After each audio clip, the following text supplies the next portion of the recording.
मित्रहो, नमस्कार. मी सतीश नाळगावडा आपल्या आम्ही शिक्षकेतर या यूट्यूब चॅनलवर आपल्या सगळ्यांचं मनपूर्वक स्वागत करीत आहे. मित्रांनो, आपला आजचा विषय आहे शालार्थ घोटाळा आणि न्यायालयाची दिशाभूल. आपल्याला थोडंसं विचित्र वाटेल, परंतु शालार्थ घोटाळा हा शब्द वापरून वापरून इतका बुळबुळीत झालाय. त्याच्यावरती आपण व्हिडिओ पण केलेत. आपण सर्वांनी त्या व्हिडिओला अतिशय उत्कृष्ट प्रतिसाद पण दिला. शालार्थ घोटाळा हा जो काय प्रकार घडला, त्याचं सुरुवात किंवा त्या घोटाळ्याची पहिली जी केस आली ती नागपूरमधनं आली आणि मग त्या नागपूर विभागातल्या सगळ्याच जिल्ह्यांमधनं, चंद्रपूर असेल, गडचिरोली असेल, या गोष्टी हळूहळू करत एक एक करून बाहेर येऊ लागल्या. मग काही क्लार्क, काही शिक्षणाधिकारी, काही उपसंचालक, कार्यालयातली काही माणसं अशी त्याच्यामध्ये गोली गेली. त्याच्यात काही संस्थाचालकांचाही समावेश झाला आणि प्रारंभिक स्वरूपामध्ये याला अतिशय मोठी प्रसिद्धी मिळाली आणि प्रसिद्धीतनं हे प्रकरण गाजायला लागलं. एवढं गाजायला लागलं की आता वाटलं की अख्खं शिक्षण क्षेत्रामधला भ्रष्टाचारच नष्ट होणार, इतकं हे प्रकरण गाजायला लागलं. आणि मग जिल्हावार त्याची व्याप्ती वाढली. महाराष्ट्रभरातील सगळ्या जिल्ह्यांमध्ये प्रकरणं यायला लागली आणि एकदा कुठेतरी कारवाई होते असं कळल्यानंतर जिल्ह्यातनं अशा तक्रारींचा अक्षरशः पाऊस पडायला लागला आणि प्रत्येक जिल्ह्यामध्ये या विषयाच्या अनुषंगाने कारवाई सुरू झाली. माहिती घेणं असेल, मग त्याच्यामध्ये मागणी झाली. माजी निवृत्त आमदार असो, शिक्षक आमदार असो, निवृत्तच ते अर्थात, यांनी या प्रकरणाला वेगळं स्वरूप द्यायचा प्रयत्न करताना त्याची व्याप्ती कुठे कुठे आहे हे करताना त्यांनी आकडे फुगवून सांगायला सुरुवात केली, असं माझं मत आहे. अर्थात एकच आहे की चिमटीभर खाल्लं तरी ती घाण असते आणि पाठीभर खाल्लं तरी ती घाण आहे. म्हणजे किती रक्कम झाली याला काही आपण मोजमाप लावणं गैर आहे. जी गोष्ट चुकीची आहे ती चुकीचीच आहे. असं आहे की नोकरदार ज्याला आहे, अपेक्षा आहे, त्याला अक्कल नसते असं म्हणतात. गरजवंताला अक्कल नसते. तो नोकरीला लागेपर्यंत गरजवंत असतो आणि असं व्यक्ती काय करतो की अशा पद्धतीची जी जाळी टाकली जातात त्याच्यात तो अलगद सापडत जातो किंवा तो स्वतःच अशा जाळ्यांचा शोध घेत येतो. अगदी उघड आहे, संस्थाचालक नेमणुकीच्या संबंधात पैसे घेत होते, ही काय लपून राहिलेली गोष्ट नाही. सगळीकडे उघड आहे की नेमणुकीकरता संस्थाचालक पैसे घेणार, मग मान्यतेचे पैसे घेणार, मग शालार्थ ID करता पैसे दिले जाणार. म्हणजे थोडक्यात काय की या सगळ्या प्रकरणामध्ये पैसे दिल्याशिवाय ही गोष्ट मिळणार नाही, ही जवळपास शालेय स्तरावरची एक गोष्ट निश्चित झाली होती. आणि मग ज्या असे गरजू लोक होते ते याकरता असलेल्या मध्यस्थांचा शोध घेत फिरत असत किंवा मध्यस्थ यांचा शोध घेत फिरतात. परिणाम एकच, पर्यायाने हा राजमार्ग झाला. इतका राजमार्ग झाला की नाशिक जिल्ह्यातल्या मालेगाव तालुक्यातल्या मालेगाव शहरामध्ये उघड अधिकाऱ्यांची नावं घेऊन बोलणाऱ्या व्यक्तींचे व्हिडिओ उघडने व्हायरल झाले आणि त्यांनी एवढं सांगितलं की हा घोटाळा एकट्या मालेगाव पुरता 100 कोटीच्या पुढचा आहे, तो 1000 कोटीपर्यंत पोहोचू शकतो. आपल्या दप्तरी व्हिडिओ आहेत, पण त्यामध्ये त्यांनी अधिकारी वर्गाची नावं घेतल्यामुळे आपण ते व्हिडिओ दाखवले, कारण आपल्या हातात काही पुरावे नाहीत. आणि असं असतं की भ्रष्टाचाराच्या संबंधामध्ये ज्या वेळेला शासनाकडून 2 गोष्टींची मागणी होते, एक म्हणजे तक्रार करा आणि दुसरा पुरावे द्या. तर लाचखोरीच्या संबंधामध्ये पुरावा कसा द्यायचा? कारण लाच घेतल्याची कुठलाही अधिकारी किंवा कर्मचारी पावती देत नाही, म्हणून पुरावा काय देणार? बरं, हे लोक तसे हुशार आहेत, हे काही चेकनी पैसे घेणार नाही, म्हणजे तोही पुरावा तुमच्याकडे नाही. मग एकच शिल्लक गोष्ट असते, ती म्हणजे त्याला लाचलुचपत प्रतिबंधक खात्यामार्फत पकडून देणे. आणि हे प्रत्येक टाळतो, कारण त्याला एक माहिती आहे की आपण यांना पकडून दिलं की हे पकडले जातील. पण माझ्या नोकरीचं काय? मला थोडे अपॉइंटमेंट ऑर्डर मिळणार आहे किंवा हे मी 2 लोक पकडून दिले, 4 लोक पकडून दिले म्हणून मला सन्मान म्हणून नोकरी मिळाली, असं होणार आहे? नाही, असं होत नाही. म्हणून तो म्हणतो काय करायचं आहे मला? मी आपला सरळ सरळ पैसे देतो, नोकरी मिळवतो. आणि हेही त्याला माहिती आहे की आपण TET दिलेली नाहीये. या गोष्टी त्यालाही माहिती आहेत. आणि म्हणून तो हे वाममार्ग पत्करतो, स्वीकारतो किंवा त्याच्या आहारी जातो. ही पार्श्वभूमी आपल्याला अशाकरता सांगितली की जेवढा दोष आपण त्या शासकीय अधिकाऱ्यांना देतो तेवढाच तो या वृत्तीच्या मनोवृत्तीच्या व्यक्तींना आहे. ही गरजेची आहे हे मान्य करू, गरजेपोटी निर्माण झालेली मनोवृत्ती हेही मान्य करू, परंतु ती मनोवृत्ती बरोबर आहे का? तर स्पष्टपणे सांगायचं तर नाही. आणि मग हा जो शालत घोटाळ्याचा प्रवास सुरू झाला, हा ठिकठिकाणून वारंवार सुरू होता.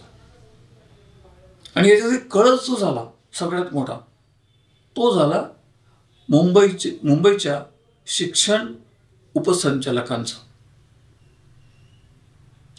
प्रारंभीच्या काळामध्ये या सर्व जे मान्यवर आपण म्हणू त्यांना त्यावेळेचे, आता आहेत का नाही आपण त्यांना मान्यवर म्हणणं इष्ट नाही, कारण ते भ्रष्टाचारीच आहेत, पण या मान्यवरांना जामीन सुद्धा नाकारले जात होते.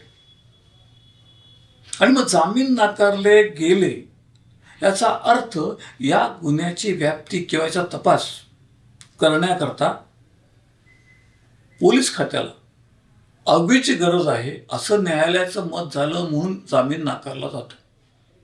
कशा करता? की संबंधित आरोपींनी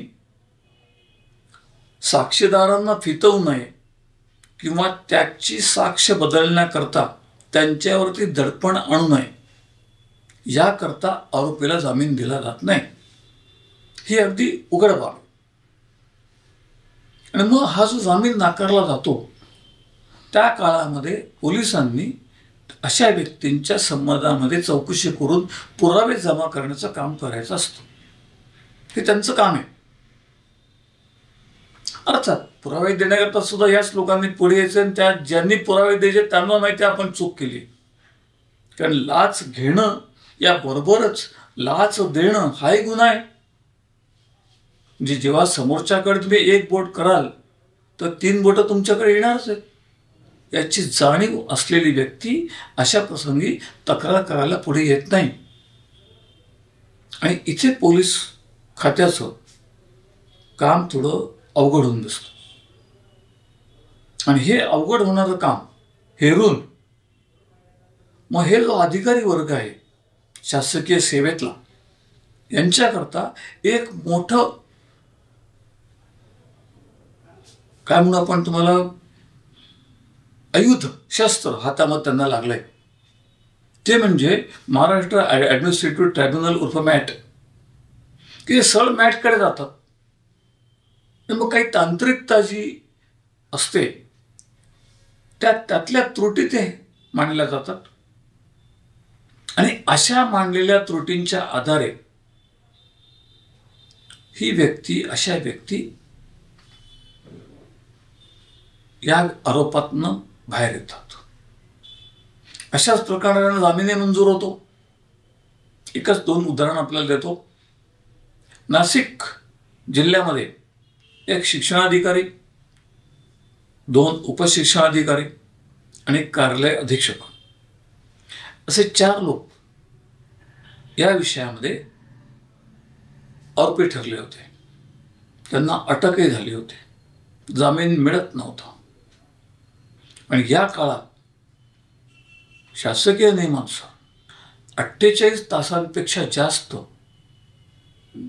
हवाला त्यांना मिळाल्यामुळे त्यांना निलंबन करण्याच्या ऐवजी, म्हणजे आधी, नंतर निलंबन झाला भाग गोष्ट वेगळा, पण निलंबनाच्या ऐवजी त्यांची बदली करण्यात आली.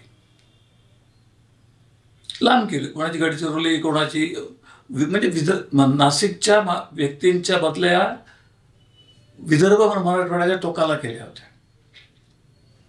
आणि इथे या व्यक्तींनी परत मॅटचा आधार घेतला आणि आधार घेऊन काय केलं त्यांनी की आमची या पदावरती येऊन आम्हाला 3 वर्ष झालेली नाही, म्हणजे ते 15 वर्ष नाशकातच आहे, पदं वेगळी पण नाशकातच, पण आत्ता ज्या पदावर आहे त्या पदावर 3 वर्ष झाली नाही म्हणून आमची बदली करता येणार नाही. आणि इथे गंमत अशी की त्या न्यायाधिकरणाने यांच्या बदल्या रद्द केल्या आणि यांना परत रुजू करून घ्यायचे आदेश दिले. आणि इथे त्यांच्या निलंबनाच्या कारवाईची प्रक्रिया शासनाच्या मदतीला धावून आली. आणि म्हणून जी काय थोडीफार आबरू झाकता आली ती केवळ निलंबनाच्या माध्यमातून झाकता आली. आता जे आपल्याला मुंबईचं उदाहरण दिलं त्या मान्यवरांनी असाच काहीतरी तांत्रिक आधार घेतला आणि या न्यायाधिकरणाकडे आपला प्रस्ताव दाखल केला. न्यायालयाने आत्ताच त्यांना हुकुमनामा दिला की तांत्रिकतेच्या कारणावरती शासनाची कारवाई चुकलेली आणि म्हणून त्यांना त्यांच्या पदावरती पुनर्स्थापित करण्यात यावे. अर्थात पुनर्स्थापित त्या पदावर करावे म्हणजे उपसंचालक पदावरती शक्य नव्हतं, ती दुसरी व्यक्ती रुजू झाली होती. मग त्यांनी त्या पदाच्या समकक्ष असलेल्या शालांत परीक्षा मंडळाच्या अध्यक्षपदावर त्यांची नियुक्ती केली आणि या विषयाच्या अनुषंगाने त्यांची पुनर्स्थापना करण्याबाबतचा शासन निर्णय काढण्यात आला. गंमत आहे काय? मला सहज एक जाता 2 गोष्टी आठवल्या, त्या आपल्यापाशी नोंद असेल त्याची, कदाचित असायला पाहिजे, किंवा मी सांगितल्यावर तुमच्या त्या गोष्टी लक्षात येतील की नाही. त्या प्रकरणामध्ये शासन सर्वोच्च न्यायालयात दाद मागते. या शाळा न्यायाधिकरणाच्या निर्णयाचा त्यांना सर माफ करा, मॅटचा निर्णय जर शासनाला स्वीकारायचा नसता तर शासनाने मुंबई उच्च न्यायालयात दावा करू शकले असते, सर्वोच्च न्यायालयात करू शकले असते. कुठले जे सक्षम न्यायालय आहे तिथे हा जो काय न्यायालयाचा मॅटचा हुकूम झाला त्यावर त्यांना दाद मागता आली असती, पण ती न मागता GR काढला गेला. आणि ग्रंथपालांना पदवीधर म्हणजे विलिप असलेल्या ग्रंथपालांना वेतनश्रेणी देण्याबाबत मुंबई उच्च न्यायालयाने निर्णय दिल्यानंतर त्यावेळेला 41 ग्रंथपालांच्या संबंधामध्ये शासन सर्वोच्च न्यायालयात गेलं होतं मुंबई उच्च न्यायालयाच्या निर्णयाच्या विरुद्ध. त्यांचा ग्रंथपालांची मागणी हक्काची होती, त्यांच्या शैक्षणिक पत्रव्यनुसारची होती, ती न्यायसंगत बाब होती. त्यांना मिळून सरकार सर्वोच्च न्यायालयात जात आहे आणि इथे चोरीचा मामला, गैरव्यवहार, गैरकृत्य, अपहार, लाचलुचपत हे सगळे गुन्हे आणि त्या संबंधामधला मॅटचा निर्णय तांत्रिक बाबीवर येतो आणि सरकार खुशाल त्या माणसाला पुनर्स्थापित करतं. एवढी न्यायालयाची बूथ सरकारला राखायची होती तर शिक्षकेतरांचा 24 वर्षाचा जो निर्णय झाला होता 18 साली, त्या संबंधात शासनाने फेरविचार याचिका का केली हा प्रश्न सगळ्या समाजाने त्यांना विचारायला पाहिजे. किंवा एक गोष्ट स्पष्ट मान्य केली पाहिजे की या शालार्थ घोटाळ्याला सरकारचे आशीर्वाद आहेत. सरकारचा जो स्वतंत्र न्याय विभाग आहे, त्या न्याय विभागाकडनं या गोष्टी होत नाहीत. न्याय विभाग काय फक्त कागदावरती लिहिण्याकरता आहे? अशा प्रकरणात त्या न्याय विभागाच्या ज्या काही जबाबदाऱ्या आहेत त्या कोण पार पाडतो? शिक्षकेतरांच्या आकृतीबंधाच्या संबंधात रायगड जिल्हा आणि प्रयोगशाळा सहाय्यक परिचय महासंघ यांच्या याचिका मुंबई न्यायालयात होत्या. त्याच्यावरती 14 स्थगिती आहेत, 14. आणि सरकारी वकील स्वतः कुंभकोणी साहेब उभे राहिले आणि या स्थगित्या हटवल्या. म्हणजे जी गोष्ट न्यायसंगत आहे, जी गोष्ट तर्कसंगत आहे, त्याच्या विरुद्ध शासन जीव काढते. आणि जिथे अपहार आहे, अपप्रचार आहे, लाचलुचपत आहे, त्याला असा सहारा मिळतोय. आणि म्हणून मी आत्ता जो तुम्हाला विषय सांगितला की शाला तर घोटाळा, न्यायालयाची दिशाभूल. आता न्यायालयाची दिशाभूल केली जाते का न्यायालय दिशाभूल करून घेतं, हा फक्त विचार तुम्ही मनाशी करायचा आहे. आणि या व्हिडिओला लाईक करायचं आहे, हा व्हिडिओ शेअर करायचा आहे. आपली मतं ह्याच्यात नोंदवायची आहेत. कशाकरता नोंदवायची आहेत? तर तुम्हाला, आम्हाला सर्वांना न्याय मिळवणं ही आपली आजची गरज आहे. आणि हा जर न्याय आपल्याला मिळवायचा असेल तर आपल्याला आवाज करायला लागेल. आणि हा आवाज सत्याचे मोर्चे वगैरे असं करून नसतो होत. झाला तर सत्याचा मोर्चा 1 तारखेला बघितला असेल आपण, काय अवस्था झाली पुढे त्याची. हाक न बोल, काहीच नाही. मोर्चा आला गेला, झालं, संपलं विषय, पुढे काही नाही. पुढे काय जे काम चाललंय चालू आहे सगळं. आपल्याला आवाज उठवताना एक संगता पाहिजे. मी वारंवार आपल्याला सांगितलं की आपल्याला संघशक्ती एक करायला लागेल. संख्यात्मक आहे. संख्यात्मक आल्यामुळे टप्पा अनुदानाच्या संबंधातला निर्णय पावसाळी अधिवेशनात शासनाने घेतला. आणि संख्यात्मक भाग असल्यामुळे मराठा आरक्षणासंबंधातले काही निर्णय जरांगे पाटील यांचं आंदोलन मिळवू शकलं. ही संख्यात्मक बाब, ही गोष्ट विसरू नका. आणि त्या संख्येकरता अशा व्हिडिओच्या मागे, अशा भूमिकेच्या मागे आपण ठाम उभं राहा अशी विनंती करतो. माझ्यासह माझे सर्व सहकारी अभय सातपुते कुपवाड सांगली, अजय अरदवाड लातूर, अमोल सोनवणे नाशिक, अमोल ठाकरे अमरावती हे वकील आणि आयकर सल्लागार आहेत. अविनाशी पसारकर वाशिम, रवींद्र गिरी धामणगाव रेल्वे अमरावती, सुनील पांडे संभाजीनगर, परशुरामजी डवरी कराड सातारा आणि ॲडव्होकेट विजय देशपांडे नागपूर. याबरोबरच माझे तंत्रस्नेही संजय हंडोरे, अवी आणि प्रवीण पोरजे यांच्यासह मी आपली रजा घेतो. धन्यवाद.